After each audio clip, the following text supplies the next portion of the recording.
So hi everybody and welcome to this week 4 lecture for consumer behavior analytics. And I'm going to be taking you this week and then again in week 9, which is the week we come back after the Easter break.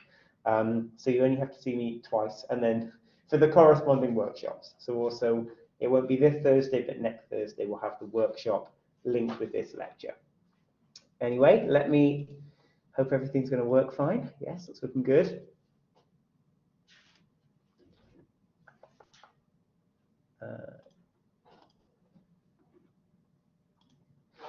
So yes, this is going to be our lecture 4 for you guys, lecture 1, the first one you've had with me. And the topic that I'm going to be teaching you about is stated preference studies, discrete choice experiments, and experimental design, which is an awful lot of stuff to try and cover in 1 hour. And I have got various topics I'm going to go through with you, but the aim of today is to give you the basics. To give you this is a kind of interactive session. That's why you have the option to do the polling as we go through.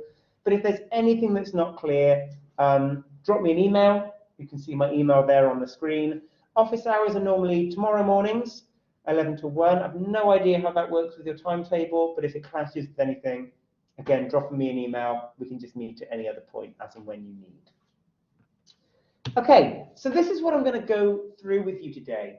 I'm going to just start off with a slide or two explaining why we need to have stated preference studies in certain settings for consumer analytics. I'm then going to take you through the earliest type of stated preferences, which was contingent valuation, which was a very simple getting people to value certain elements type setup. Then we're going to do 2 subsections which look at choice experiments or discrete choice experiments, and I use those terms interchangeably.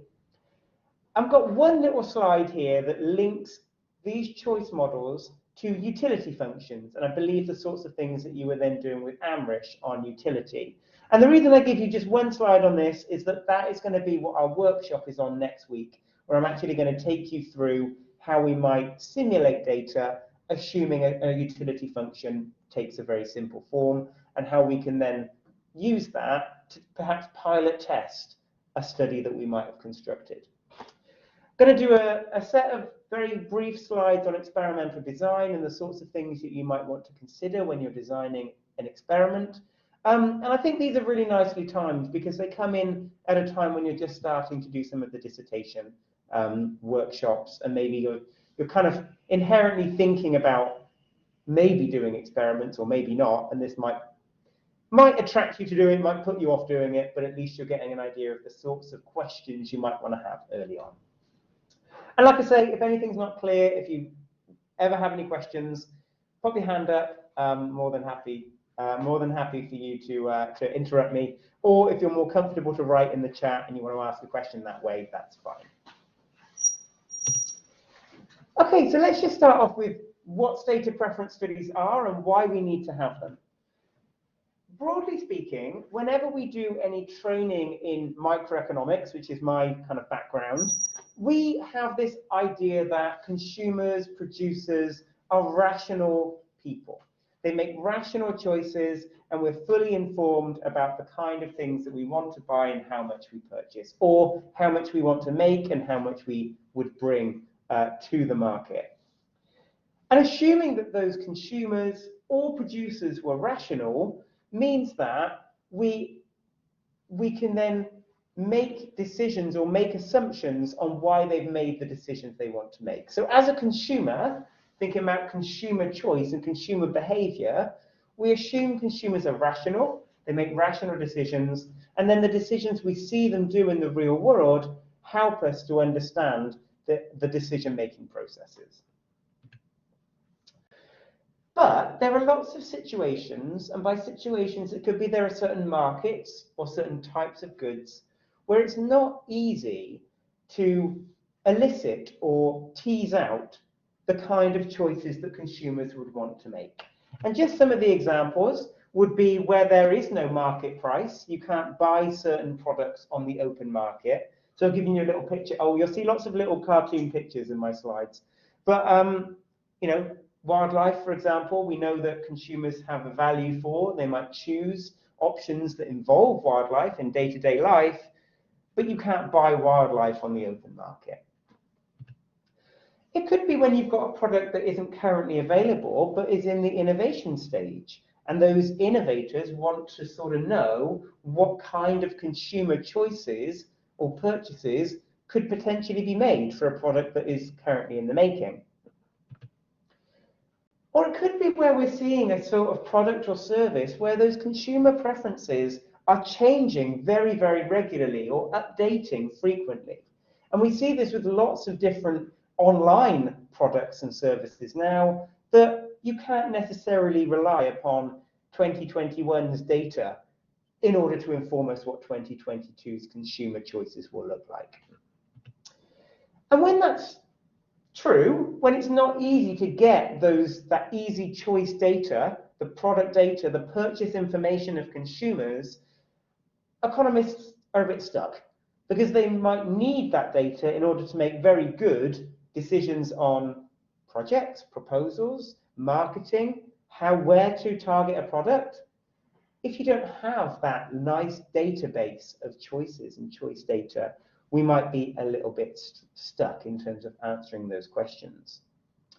And one solution would be, well, let's take a set of possible consumers or existing consumers of a non-marketed good and ask them what their preferences are, to try and find out their values from what they tell us.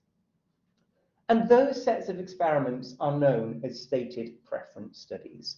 By definition of the words, people are stating their preference and you're undertaking a study to find out those preferences.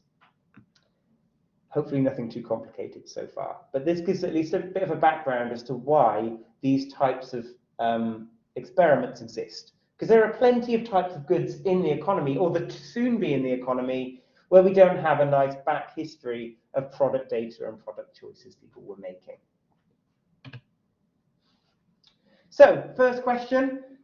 So for those of you that are able to, there's a little short polling link and an ID there to use. I want to see I want you to answer why you think we might be wary or concerned about stated preference studies as an economist. I'll give you a couple of minutes. It always takes a little bit of time, the first one, while you log on.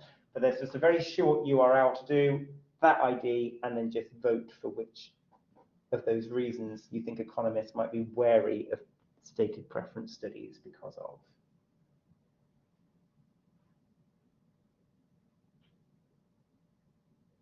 By my calculations, you're 9 in the room when you take me away.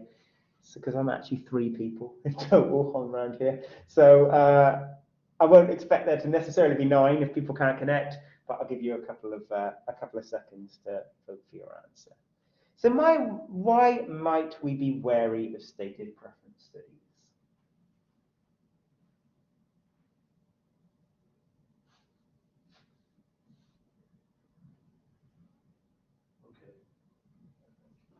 So yeah, so if you've managed to vote, then great. We've got 3 of you so far who've put an answer. It's in Blackboard. You can use just this. This is one.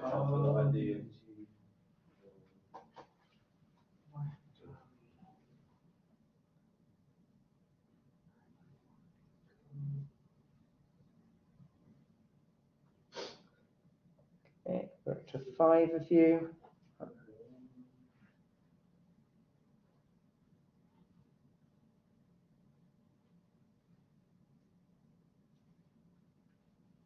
And don't worry if you haven't signed on for this first one, there'll be a few more questions to go. At least I get an idea on how many I'm waiting for once we've done the first one. Okay then, so for this first question, I'll close the poll in 5, 4, 3, 2, 1, and stop. If you didn't vote, perhaps you've got an answer in mind anyway.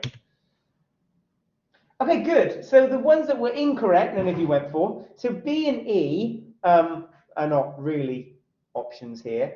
Option A is kind of true in many settings. Some of these techniques are a bit new, so we don't necessarily know all the pitfalls of them. Most of you getting the right answer here, their stated preference, we're relying on people giving truthful answers, and that can be an issue, particularly with some topics. But also, some of you went for D. It does also rely upon people being very well informed. On new products, it might be really hard to know what I want to give my choices over. So really good. The first one, there were lots of correct answers because I was trying to be nice. Okay, so let's just think about some of the earlier stated preference techniques and how they're going to be different to choice experiments.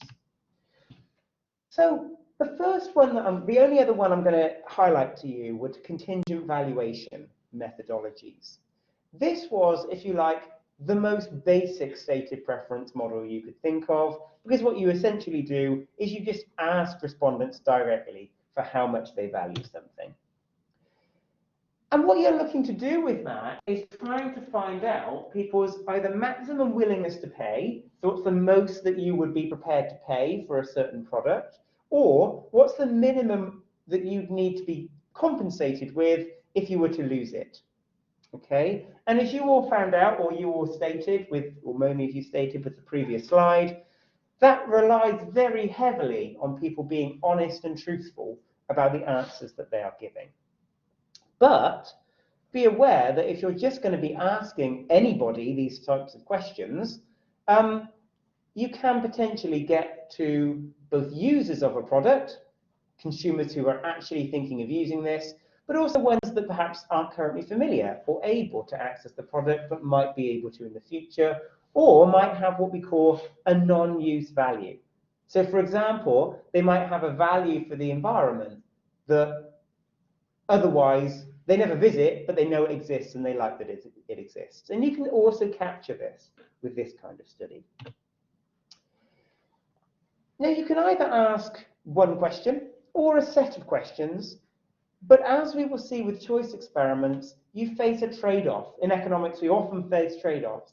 And this trade-off is that the more questions you ask, the better the data you get. But the more questions you ask, the more tricky this is for each person who fills it out, and they might get bored or they might get confused by exactly what you're asking them. And as we've said, economists typically are a little bit worried about contingent valuation questions, because if you're actively just asking somebody, do you value, would you pay this amount, or do you value this high enough that you would be, I could give you £20 and you would be happy with that, people might not necessarily be 100% truthful with the answers that are being given. So how can you ask these questions? You could ask an open question or a closed question. An open question would literally ask people to give them an amount. So something like this one here. Please write down the amount that you're prepared to pay to ensure tigers do not go extinct, and put a number in a box. That would be just an open CVM question. But you could also ask a closed question. You could say, would you be willing to pay this? Yes or no? Something like this. So would you be prepared to pay £30 per year? Yes or no? Asking a very similar type of thing, but asking it in a very different way.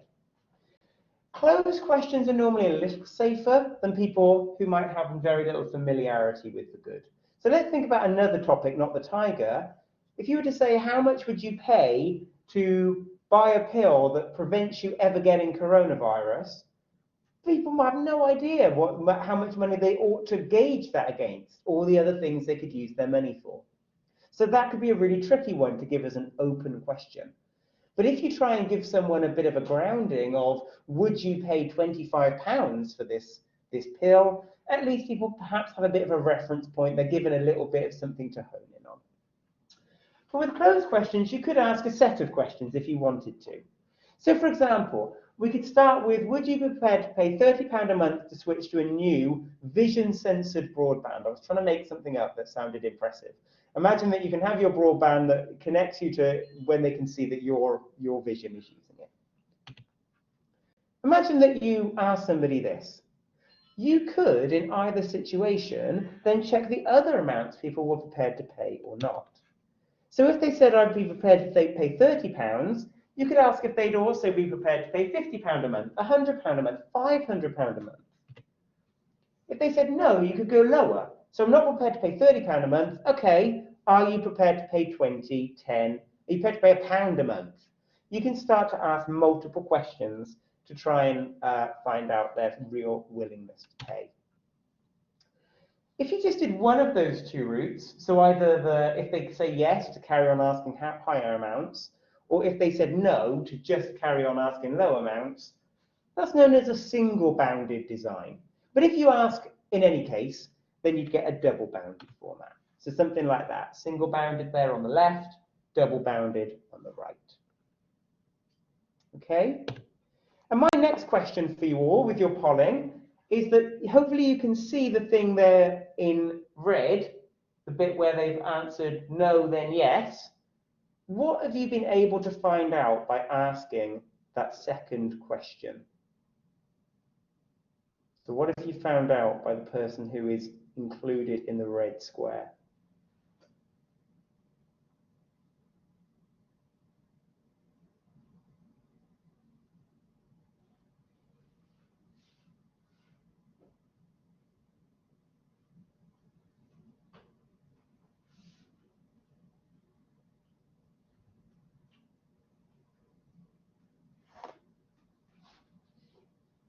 So you're taking this person down here. What are you finding out about this person by the answers that they've been given?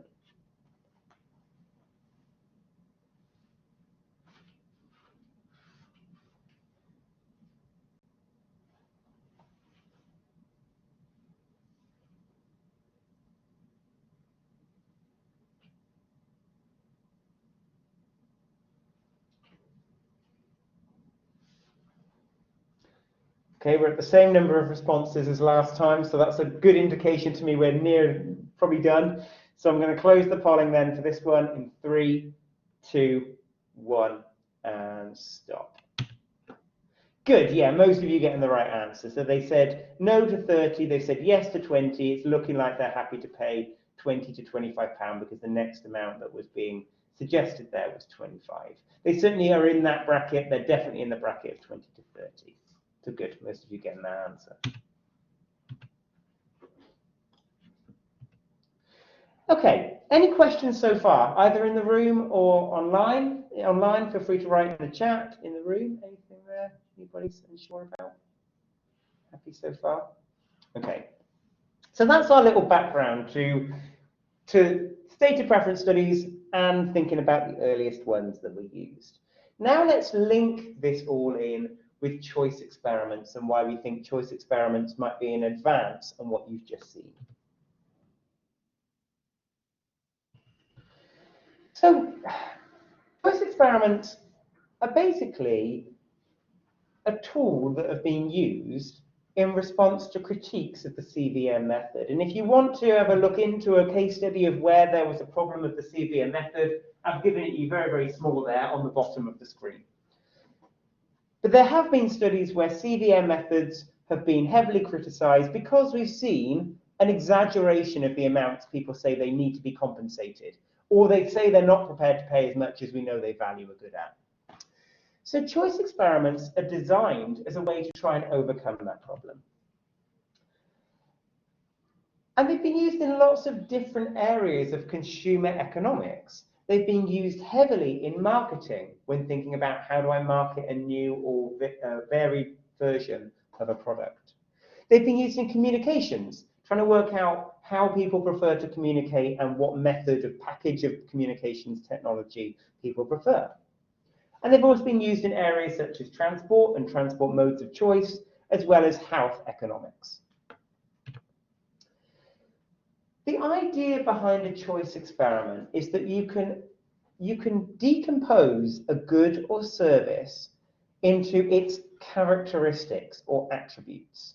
So, for example, you can take a car, which is a product, and you can say, well, that's really made up of how many wheels it's got, its color, its engine, how fast it goes, how reliable it will be. It's a set of characteristics that make up the good that we know as a car. And that idea is one that was from many, many years ago, Lancaster in 1966, who said that any product or service is really just a makeup of several different aspects or characteristics. And what you're seeking to do in a choice experiment is try and find out the relative value people attach to those different attributes or characteristics of a good, And that can either allow you to then get a value for the good as a whole by saying, well, they value this characteristic at a certain level and this characteristic at a certain level, let's add them up together. Or, of course, it can allow you to try and work out the relative value people would put if you made up a new good out of sets of those characteristics. And in order to do a choice experiment, you would just offer people different combinations of those characteristics. You'll call them good A, good B, good C, and then you'll just ask them to choose which one they like the most. So it's a set of choice models or choices that people make in order to then find out how much they value those relative attributes or characteristics. So those choice experiments are still looking to find out people's willingness to pay for a good or willingness to accept to be compensated for losing a good. But if you think about that comparison to when you directly ask somebody how much they're prepared to pay for one particular aspect, you could argue that choice experiments are a little bit more crafty, a little bit more subtle in trying to work out the value for the product. Because they're not necessarily saying to somebody, here's a tiger, tell me how much you value it at, or here's a broadband package, tell me how much you would value it at. They're instead saying, tell me which of these possible broadband packages you like. And they differ in terms of speed, in terms of cost, in terms of data. And then by giving them a set of choices, you can work out their relative value they place on those different characteristics that we think people might like about their broadband package. And so we often say that the options that people get to choose between are essentially bundles of attributes, and they're bundles of things that people can select. And that's why next week when we have the workshop, I give you an example where choices are being made over bowls of fruit, where the different fruits are in themselves goods, but the options put forward to people are bundles combining together different pieces of fruit.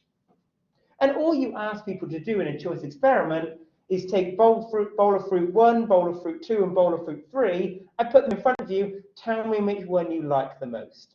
Thinking about the language that you used the last few weeks, tell me which of these 3 bowls would give you the greatest level of utility. And then you choose that one. And that's just what I've given you on the screen. That's how it might look to a respondent. They see here, I'll do it on here. They see option A, this is like bowl of fruit A, bowl of fruit B, bowl of fruit C. Just take a look at them all. And whichever one you like the most, you put a tick in that box. Okay? And I've actually given you an example where the attributes are not oranges and apples, they're species and trees, because I was lazy and stole this from my environmental module. So the crucial thing, and this is perhaps the hardest thing we'll do today, is thinking about how do you design a choice experiment and what are the common pitfalls or common problems that can come when you're doing that design stage. And it's the most complicated thing about a choice experiment, is setting it up in the first place. And here are the things that you have to think about when you're going to design these choice experiments. How many choices are you going to give people? And by that, I mean, here's bowl 1, bowl 2, bowl 3, pick your favorite. Now I'm going to move to the next set of choices I want you to pick over. So we can see that there's just one choice there. You might give people 10 choices, 20 choices that you just ask them to pick their favorite over. How many do you give them?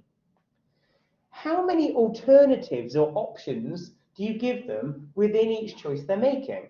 So do you give them a choice of 3 bowls of fruit and they pick 1? Do you give them a choice of 2? Do you give them a choice of 5?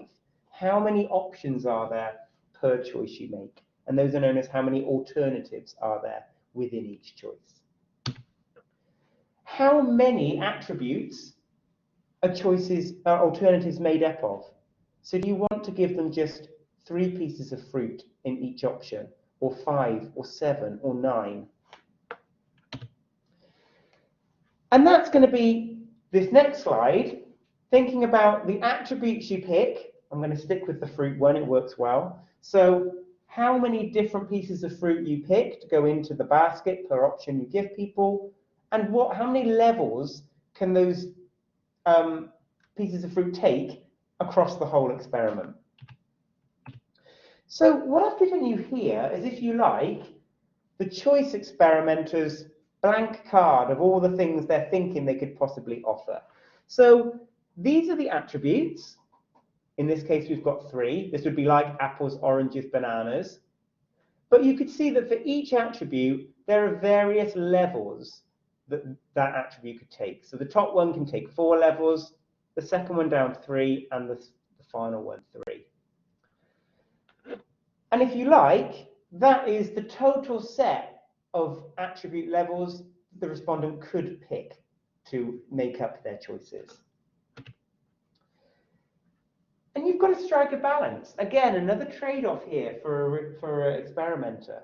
You're striking the balance between having more attributes and more levels that might give people things they suddenly like, versus the more attributes and more levels that you create, the more complicated the experiment seems to be for people.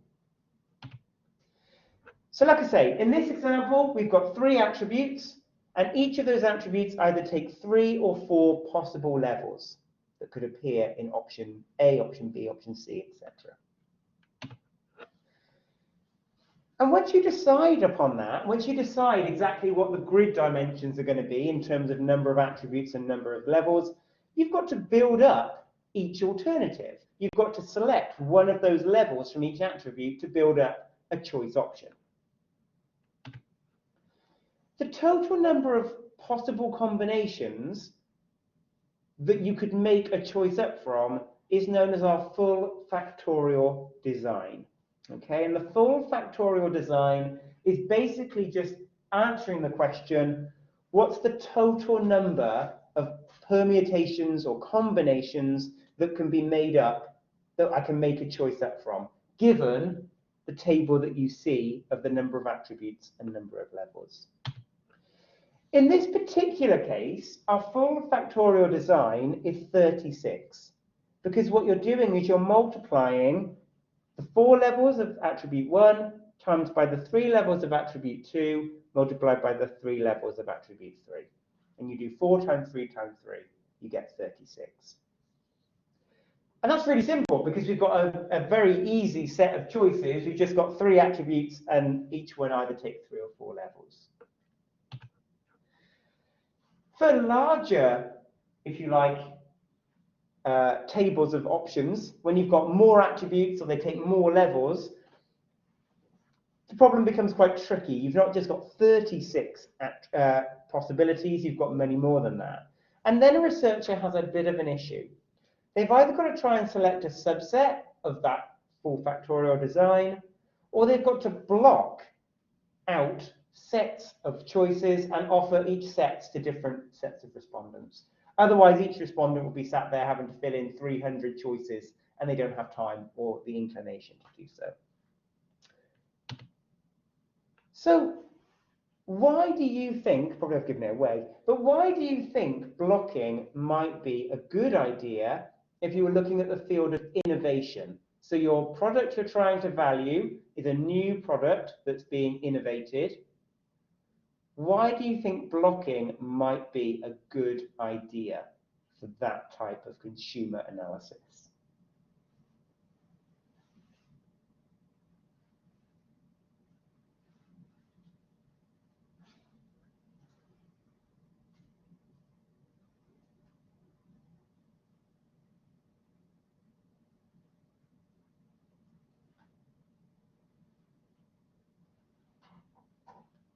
Oh, I think I shouldn't give answers that take a lot of reading.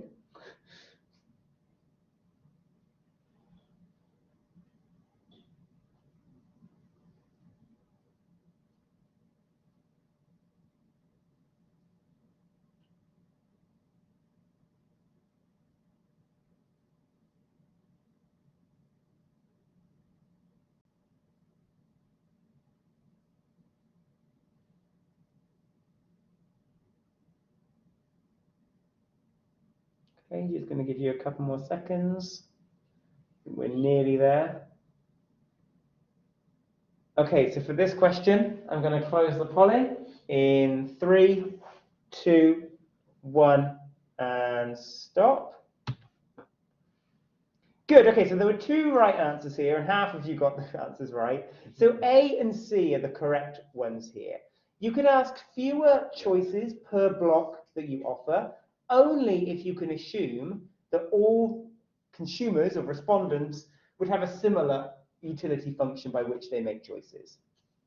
You certainly cannot assume that all consumers are the same, and therefore just ask them different blocks. Because what about if one of your blocks is like pensioners versus another one is young people? They might have very different things that they care about.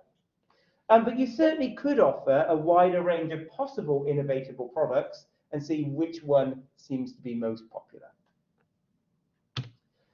Okay, another quick question. There's a maths question for you. What's the full factorial design from what you see on the screen? So you've got 5 attributes here. 2 of them have 2 levels and 3 of them have 3 levels. What would be the full factorial design? So what's the total possible of number of combinations that you can get there?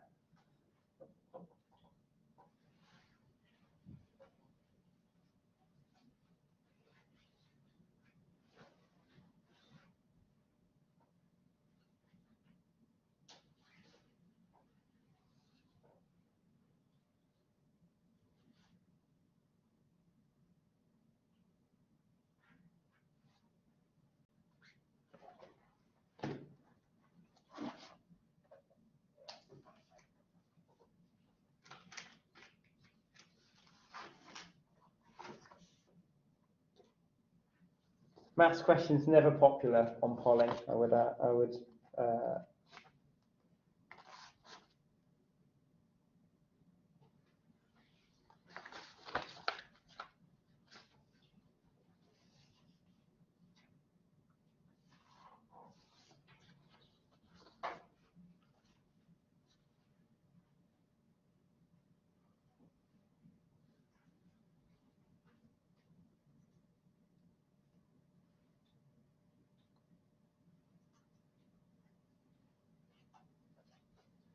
Okay, so for this one, which hasn't been as popular to answer, I'm going to close the polling in 3, 2, 1, and stop. Okay, so for those of you that voted, the correct answer was C. You'd be doing here 2 times 2, for those 2 that have 2 levels, that's 4, times by 3 times 3 times 3. So you do 4 times 27, and you should get the answer as 108. But this was just to prove to you that that's still not many attributes and levels. Suddenly, you're never going to ask the same respondent, I don't know, 50 choices, 54 choices if you offer them 2 on each. So just a proof here that it quickly escalates as to the number of possible alternatives you'd ask. Okay, so how do you actually calculate valuation from doing a choice experiment? And this is the bit that people often look, oh, no, I don't like doing econometrics, or I don't like statistics, but this is the bit where I'm just going to show you how this kind of choice setup can then lead you towards being able to run a valuation model. What you'll normally do is that once you have the data of choices and you implement that into, let's say, an Excel spreadsheet where you're saying, you know, they were choosing between A, B, and C. These were the levels that the attributes were taking. And now here's a 1 when they made that choice and a 0 when they chose not to pick that option. You'll normally run that data through a form of probability model. So it'll be a logit model or a probit model, something of that nature. And we'll see why we run it through a probability model in a second. Let's say this is the kind of output you get. And you've got your coefficients. If they're positive, it means you're more likely to choose an option. If they're negative, you're less likely to choose an option. These are like your t-statistics. So the higher these are, the more likely that it is to be significant, and your p-values the other way around. The reason that you will run a probability model is that the interpretation is as such. You can see that next to species, you have the number plus 0.017. That's allowed us to say that holding all the other attributes constant in the experiment, if species went up by 1 unit, somebody is, because it's positive, more likely to pick that option with everything else held constant. Whereas you can see, I've got one here that's called cost. that's negative, and we'd hope that's negative, because what you're saying is there, with everything else held constant, if that bundle, that option got more expensive, someone is less likely to pick it. And that makes sense. We don't like paying more for something that is just what we used to have. So this is why you'll run it through a logit or a probit model, because the interpretation is normally about if you're more likely or less likely to pick an option based upon those attributes. And in your econometrics, that is your idea of holding all other things constant, or ceteris paribus. To work out value, all you will do is take a ratio of whatever these numbers are in the coefficients and divide them by the one linked to price. Because no matter what you're trying to investigate, you should have some form of payment mechanism for the consumers to choose over. So it might be the cost of buying a fruit or a broadband package. It could be the cost in terms of taxation. There must be some monetary attribute there somewhere. And you'll take a ratio between these coefficients and the one you get on cost. So for example, for species 1, that's the ratio you do, and you're basically saying that holding everything else constant, if you have one more species, then people value that at around £1.70. And I've just put this here, I skipped over it, sorry, this little bit here. Cost and price is a really important aspect of your choice experiment, because it is if you like, it's the foundation by which you judge your value by. So in most choice experiments, you have to be really careful to make sure that that cost or price element is realistic and credible for a consumer when they're making choices. And of course, in many products, that's quite easy, and in other products, it's really hard. In fact, of the products, this is a maths question, so you might like this, quite like it. Which one of those 3 things do you think it would be hardest to include a cost or price element to? So which of those 3 things you see on the screen do you think it's harder to convince consumers that there's a price or cost element, monetary cost element to? A broadband system, a pharmaceutical product, or the risk of dying?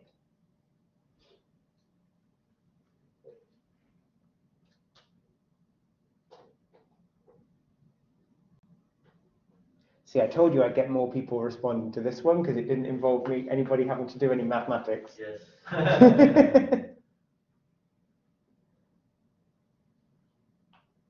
Okay, so for this question then, I'm going to close the poll in 3, 2, 1, and stop. Ooh.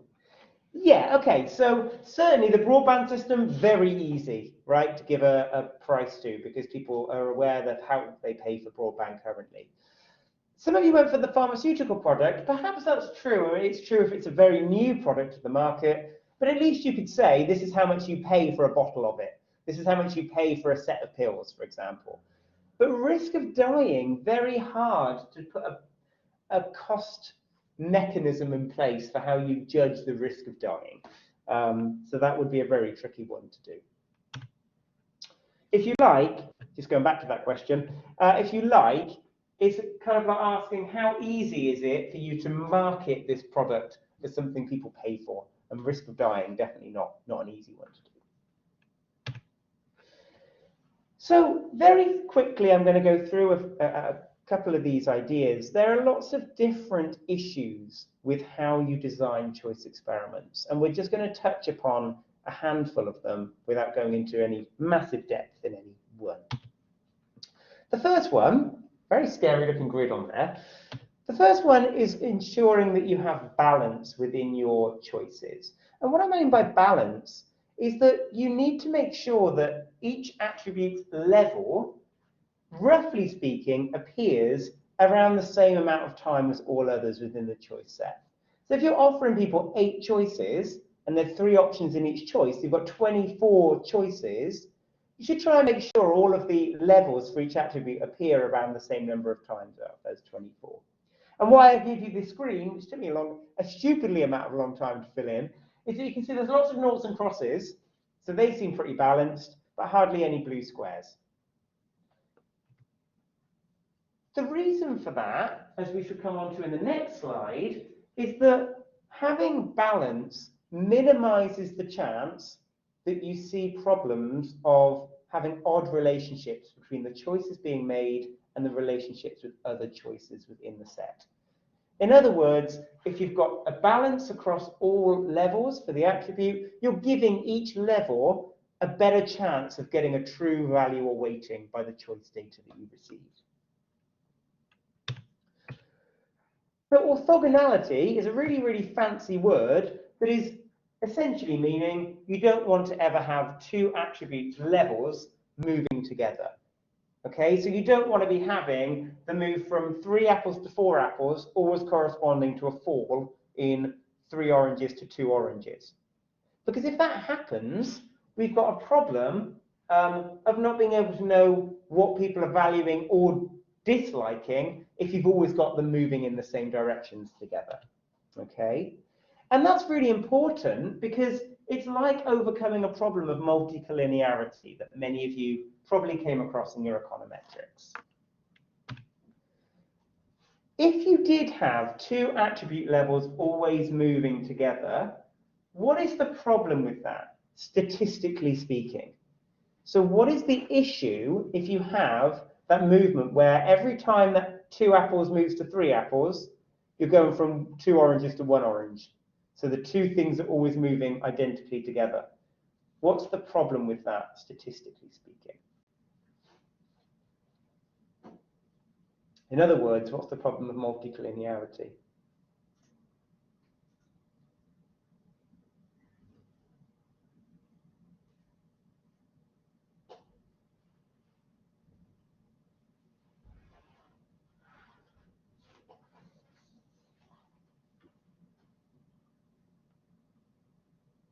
Okay, so I'm going to close the polling here in 3, 2, 1, and stop. Good. Okay, not all the above, but well done those of you that tried to commit to one of those 3. Yes, you can't disentangle which of those attributes is being valued. So you don't know whether people are choosing that option because apples are going up by 1 or because oranges are going down by 1. You don't know. And there's no way of doing it if those two levels are always moving together. So generally speaking, the problem of multicollinearity is that you can't disentangle which effect is being valued in this case or is being chosen for that reason. Good.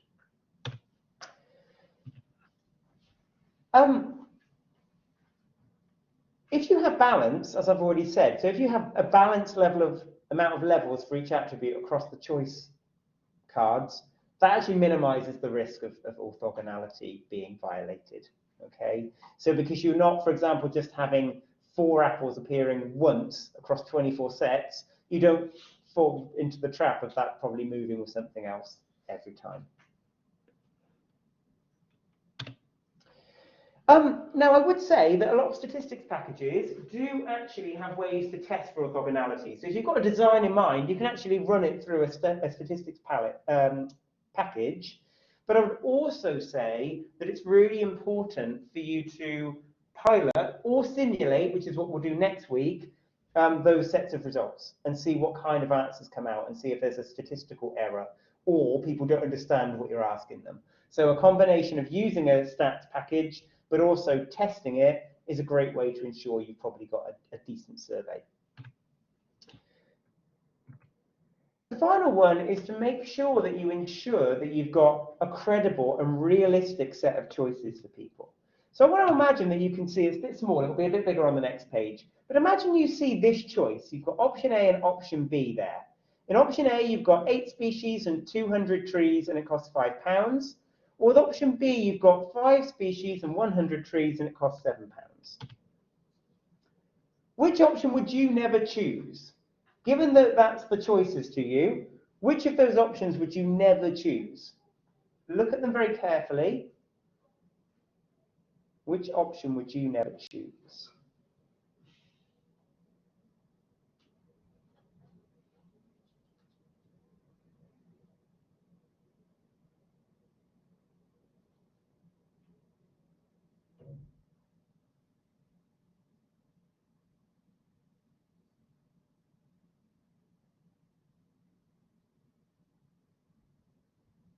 Okay, and then for this question, I'll close the polling in 3, 2, 1, and stop.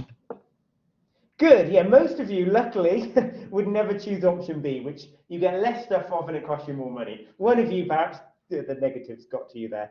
But yes, you should never pick option B in that situation, because, and yet, it would still probably pass an orthogonality test. One of the attributes is high and the other two are low, and the other way around. No reason to believe Stat is clever enough to factor that in. Okay. So just to kind of finish off on what choice experiments are, they're seen as an advance on some of those really basic methods of just asking people what they value, because if you like, they're being quite clever to tease out the exact values you have for each attribute within the choice makeup. It might also hide, you might be able to hide the one thing you're interested in amongst all the other things. Let's go back to broadband. You might be interested in exactly how much value people put on the ability to get out of their contract. But you might hide that with things about broadband speed, provider, how long the contract is, all these other attributes that people care about, but you might be specifically interested in one of them. And in that sense, we could say that really, this is a bit kind of, from a consumer point of view, it's a little bit revealing. We normally give people products that they are semi-familiar with, and use that to also elicit values for things that on their own we wouldn't be able to necessarily find out. Sometimes that's not always true, particularly with new products. It's quite hard to necessarily know the background level of information a consumer base might have. So you might need to provide them with a fairly unbiased tutorial to explain how they should interpret these choices and how they should be making decisions. This is a bit of a tricky one. Let's hope you can read it okay. There are 3 other issues that we can have with choice experiments. They're attribute inattendance, internal inconsistency, and cognitive burden. Can you match the definition to each of them? I said I shouldn't give you things with lots of reading to do, but can you match those to each other?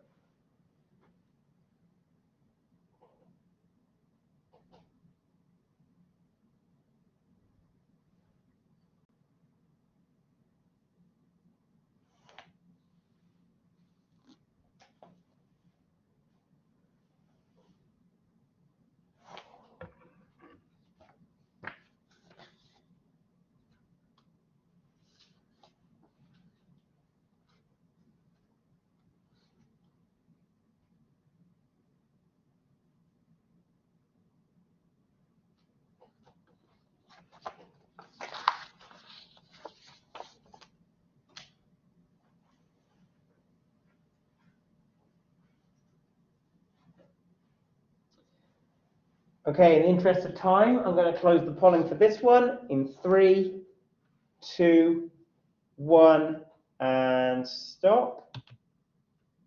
Good, well, 2/3 you got the right answer. So let's just go through those.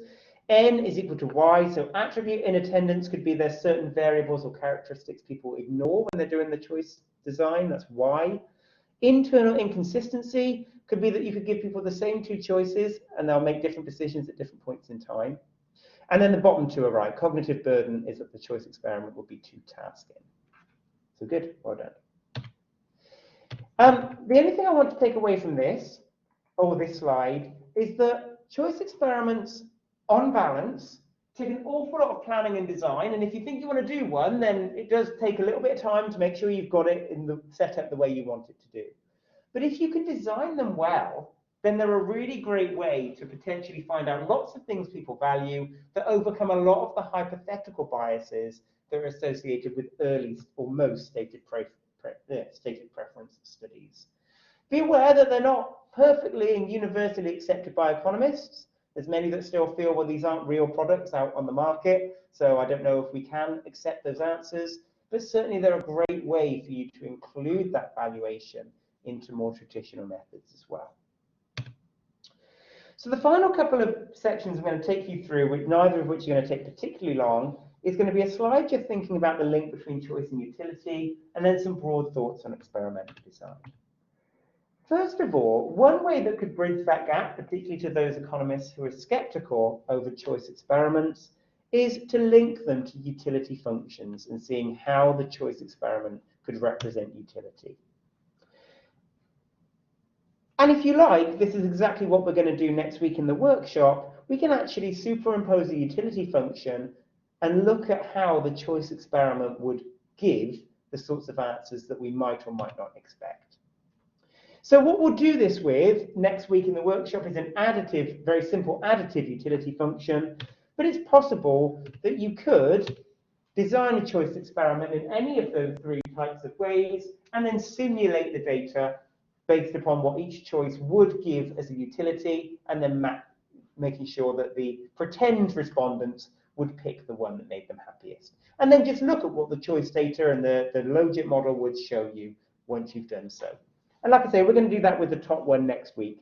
We're going to have an additive utility function where you can actually get some choice data from that. Where do you think it's easiest to employ that method of taking a utility function and actually trying to simulate choice data on that? Where do you think that's going to be easiest to do? So in other words, where do you think it's easiest for us to know or have an idea of a consumer's utility function for what kind of products on the screen?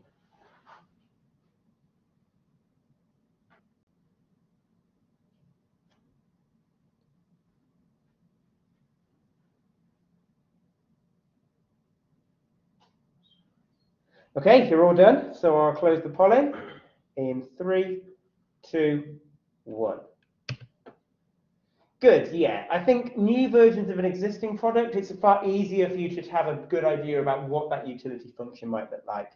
For the other two, it's really tricky to have a one-size-fits-all idea of how consumers make choices. But we will try and do it for a set of products next week. Okay. So the final part I'm going to take you through is looking at experimental design. I just want you to think about some of these concepts if you're considering running an experiment. And it's a really broad overview here. I'm not going to cover every single aspect, particularly not in the time I have left. But I think I just want you to always have these 5 questions in mind when you're doing it. Okay? I would ask yourself the why, the what, the how, the when, and the who. Okay? Let's take each of them in turn.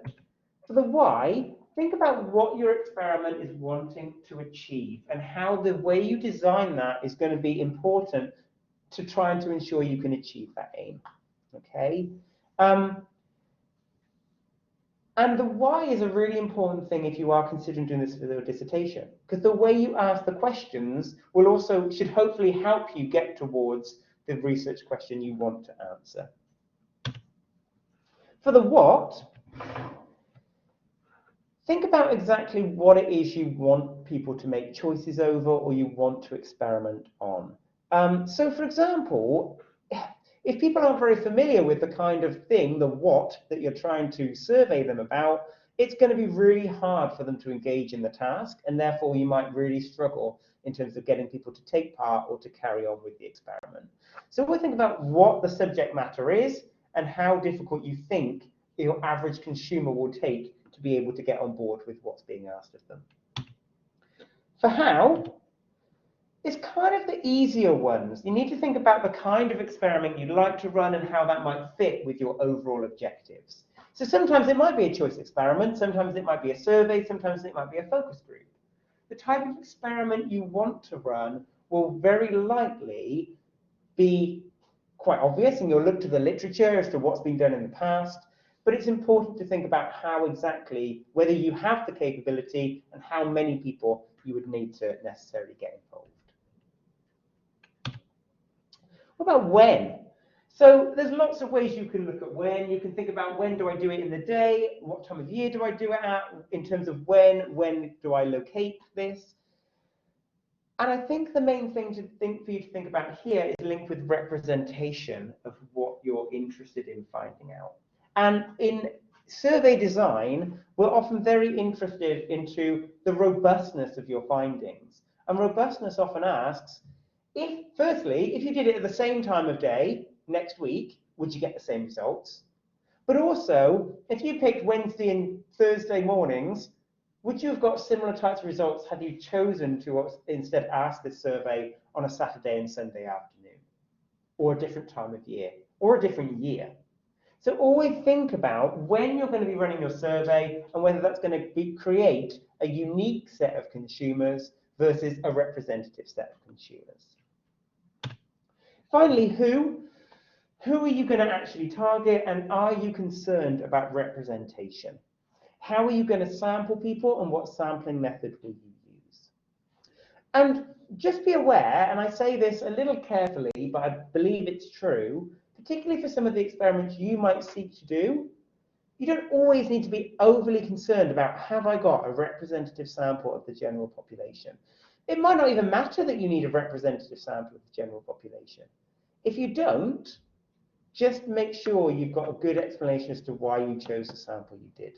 Okay, but it is important to think about whether you have representation of your general population or of students or whoever you're looking at. Have a defense either for or against the method that you've chosen of representing people you have in your sample.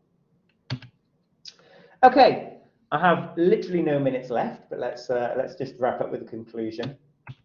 Today, what I've given you is a kind of very, very whirlwind tour of choice experiments and how they can be used for modeling consumer behavior. We've looked at how stated preferences can be used and how they have a role in understanding consumer analysis. We've had a much deeper look of choice experiments and the ways in which you can run them, and we will then do a little bit more on that in next Thursday's workshop. And finally, it's just important that we've had a very brief but general discussion on the main things to consider if you think you would like to run an experiment as part of your studies. If you've got any questions, obviously feel free to email me, or you can ask them next Thursday when we have the workshop together. Other than that, that's everything I wanted to cover. So let me just stop the recording and let me remember to show you your QR code as well.